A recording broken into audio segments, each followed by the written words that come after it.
ओम नमः शिवाय। हर हर महादेव। आज हम सुनेंगे सोमवार व्रत कथा। इस कथा के बिना अधूरा है सोमवार का व्रत। इसको सुनने मात्र से भगवान शिव पूरी करेंगे सभी इच्छाएं। एक बार किसी नगर में एक साहूकार रहता था।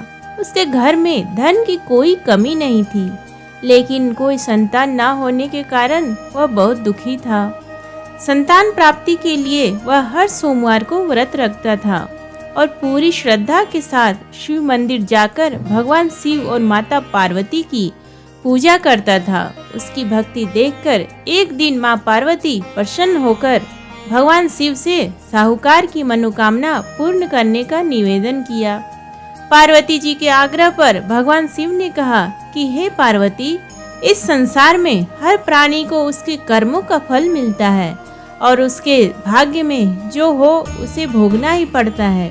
लेकिन पार्वती जी ने साहूकार की भक्ति देखकर उसकी मनोकामना पूर्ण करने की इच्छा व्यक्त की।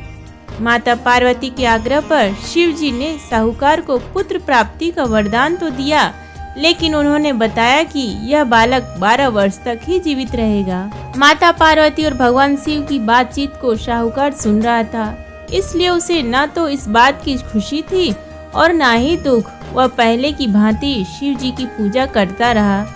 कुछ समय के बाद साहूकार की पत्नी ने एक पुत्र को जन्म दिया।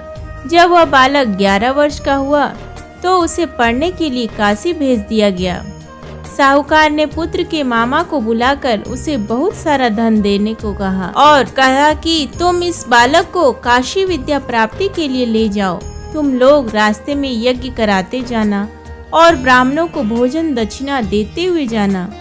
दोनों मामा भांजे इसी तरह यज्ञ कराते और ब्राह्मणों को दान दक्षिणा देते काशी नगरी निकल पड़े। इस दौरान रात में एक नगर पड़ा जहां नगर के राजा की कन्या का विवाह था, लेकिन जिस राजकुमार से उसका विवाह होने वाला था वह एक आंख से काना था।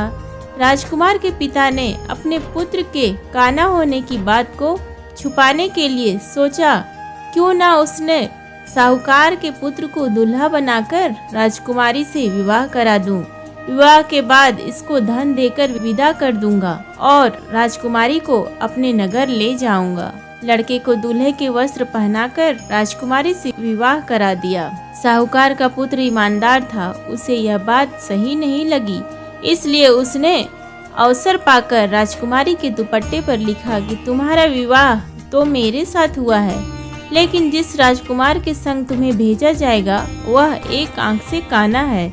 मैं तो काशी पढ़ने जा रहा हूँ। जब राजकुमारी ने चुन्नी पर लिखी बातें पढ़ी तो उसने अपने माता पिता को यह बात बताई। राजा ने अपनी पुत्री को विदा नहीं किया, फिर बारात वापस चली गई। दूसरी ओर साहूकार का लड़का और उसका मामा काशी पहुँचे और वहाँ जाकर उन्होंने यज्ञ किया। जिस दिन लड़का 12 साल का हुआ उस दिन भी यज्ञ का आयोजन था। लड़के ने अपने मामा से कहा कि मेरी तबीयत कुछ ठीक नहीं है। मामा ने कहा कि तुम अंदर जाकर आराम कर लो। शिव जी के वरदान अनुसार कुछ ही देर में उस बालक के प्राण निकल गए। मृत भांजे को देख उसके मामा ने विलाप करना शुरू कर दिया। संयोगवश उसी समय शिव जी और माता पार्वती उधर से जा रहे थे। पार्वती माता ने भोलेनाथ से कहा, स्वामी, मुझे इसके रोने के स्वर सहन नहीं हो रहा, आप इस व्यक्ति के कष्ट को दूर कीजिए। जब शिव जी मृत बालक के समीप गए तो वह बोले कि यह उसी साहूकार का पुत्र है जिसे मैंने 12 वर्ष की आयु का वरदान दिया था। अब इसकी आयु पूरी हो चुकी है। लेकिन मातृभाव से विभोर माता पार्वती ने कहा कि हे महादेव, आप इस बालक को और आयु देने की कृपा करें, अन्यथा इसके वियोग में इसके माता पिता भी तड़प तड़प कर मर जाएंगे। माता पार्वती के पुनः आग्रह पर भगवान शिव ने उस लड़के को जीवित होने का वरदान दिया। शिव जी की कृपा से वह लड़का जीवित हो गया। शिक्षा पूरी करके लड़का मामा के साथ अपने नगर की ओर वापस चल दिया। दोनों चलते हुए उसी नगर में पहुँचे जहाँ उसका विवाह हुआ था। उस नगर में भी उन्होंने यज्ञ का आयोजन किया। उस लड़के के ससुर ने उसे पहचान लिया और महल में ले जाकर उसकी खातिरदारी की और अपनी पुत्री को विदा किया। इधर साहूकार उसकी पत्नी भूखे प्यासे रहकर बेटी की प्रतीक्षा कर रहे थे। उन्होंने प्रण रखा था कि यदि उन्हें अपने बेटे की मृत्यु का समाचार मिला तो वह भी प्राण त्याग देंगे, परंतु अपने बेटे के जीवित होने का समाचार पाकर वह बेहद प्रसन्न हुए। उसी रात भगवान शिव ने साहूकार के स्वप्न में आकर कहा, हे श्रेष्ठी, मैंने तेरे सोमवार के व्रत करने और व्रत कथा सुनने से प्रसन्न होकर तेरे पुत्र को लंबी आयु प्रदान की है।